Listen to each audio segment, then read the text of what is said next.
दिवाळी म्हटलं की फराळ, नवी खरेदी, फटाके, सडा रांगोळी, आकाश दिवे अशा सगळ्या गोष्टी आपल्या डोळ्यासमोर येतात. दिवाळीत सजावटीच्या अनेक वस्तू खरेदी केल्या जातात आणि आपल्या भारतात दिवाळी हा सण उत्साहाने साजरा केला जातो. त्याचबरोबर रामायणात असं सांगितलं आहे की 14 वर्षाचा वनवास संपून जेव्हा प्रभू श्रीराम, पत्नी सीता आणि भाऊ लक्ष्मण यांच्यासह अयोध्येला परतले, त्या दिवशी संपूर्ण अयोध्या नगरी दिव्याने उजळून निघाली होती. 14 वर्षाच्या वनवासानंतर भगवान श्रीरामांचं अयोध्येत आगमन झाल्यामुळे दिवाळी हा सण साजरा करण्यात येतो. प्रभू श्रीराम यांच्याकडे नेहमी धनुष्यबाण असायचं. त्याच धनुष्यबाणाबद्दल आजच्या व्हिडिओमध्ये मी तुम्हाला सांगणार आहे. म्हणजे त्या धनुष्यबाणाचं नाव काय होतं आणि त्याचं काय वैशिष्ट्य होतं. नमस्कार, मी सोनम. तुम्ही पाहताय TOD मराठी. जेव्हा जेव्हा श्रीरामांबद्दल बोललं जातं किंवा राम रावणाचा उल्लेख येतो, तेव्हा त्यांच्या धनुष्य कौशल्याचाही उल्लेख अवश्य केला जातो. असं म्हणतात की श्रीरामांचे धनुष्य हे एक चमत्कारी धनुष्य होतं. राम आणि त्यांच्या 3 भावांना गुरु वशिष्ठांनी इतर शस्त्रांसह धनुष्यबाणाचा वापर करण्यासही शिकवलं होतं. पूर्वीच्या काळात हे शिक्षण गुरुकुलात दिलं जात होतं. सहसा सर्व धनुर्धारी स्वतःचं धनुष्य स्वतःच बनवत असत. बाणही स्वतःच बनवून त्याला अभिमंत्रित करत असत. धनुष्य बनवण्याची देखील एक कला होती.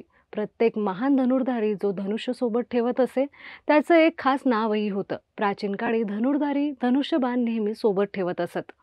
भगवान श्रीरामांच्या धनुष्याचं नाव कोदंड असं होतं. हे एक अतिशय प्रसिद्ध धनुष्य होतं, म्हणून प्रभू श्रीरामांना कोदंडधारी असंही म्हटलं गेलं आहे. कोदंड म्हणजे बांबूपासून बनवलेला. कोदंड हे एक प्रभावी धनुष्य होतं. या धनुष्यबाणाच्या सहाय्याने रामाने लंकेला जाण्यासाठी समुद्रावरती बाण सोडले आणि समुद्राचं पाणी सुकवलं होतं. या धनुष्यबाणाने वनवासात राहून त्यांनी अनेक राक्षसांचा वधही केला होता. त्याच्या मदतीने त्यांनी रावणाच्या सैन्याचाही वध केला होता. राम हे त्या काळातील प्रसिद्ध धनुर्धर होते. त्यांच्याशिवाय कोणीही त्यांच्या धनुष्यबाणाला स्पर्शही करू शकत नव्हता. तेव्हा धनुष्य कशाने बनायचे ते पण सांगते. धनुष्य हे प्राण्याचे शिंग आणि लाकूड यांच्यापासून बनवायचे.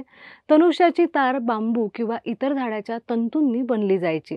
लाकडी धनुष्याची लांबी 6 फूट असायची. लहान आकाराचे धनुष्य सुमारे 4.5 फूट असायचं. बाणावरची पकड मजबूत आणि स्थिर करण्यासाठी जाड आवरण गुंडाळलं जायचं. प्राचीन भारतात धनुष्यबाणाचे संपूर्ण शास्त्र होतं. त्याचे प्रकार चाणक्यापासून इतर ग्रंथांमध्ये लिहिल्या गेल्या आहेत. कोदंडमंडन नावाच्या पुस्तकात तार जड असो किंवा हलकी असो त्यानुसार 18 प्रकारच्या धनुष्यांचा उल्लेख केला आहे. त्याची वेगवेगळी वजनं आणि मापही दिली आहे. ही होती प्रभू श्रीरामांच्या धनुष्यबाणाबद्दलची माहिती. त्याचबरोबर वरील माहिती ही उपलब्ध सोर्सेसकडून देण्यात आली आहे. त्यांच्या तथ्याबद्दल आम्ही कुठलाही दावा करत नाही, तसंच अंधश्रद्धेला दुजोराही देत नाही. TOD मराठीच्या सर्व प्रेक्षकांना दिवाळीच्या खूप खूप शुभेच्छा. जर हा व्हिडिओ तुम्हाला आवडला असेल तर आमच्या चॅनलला लाईक, शेअर आणि सबस्क्राईब करायला विसरू नका. Times of democracy TOD Marathi, लोकांकडून लोकांसाठी.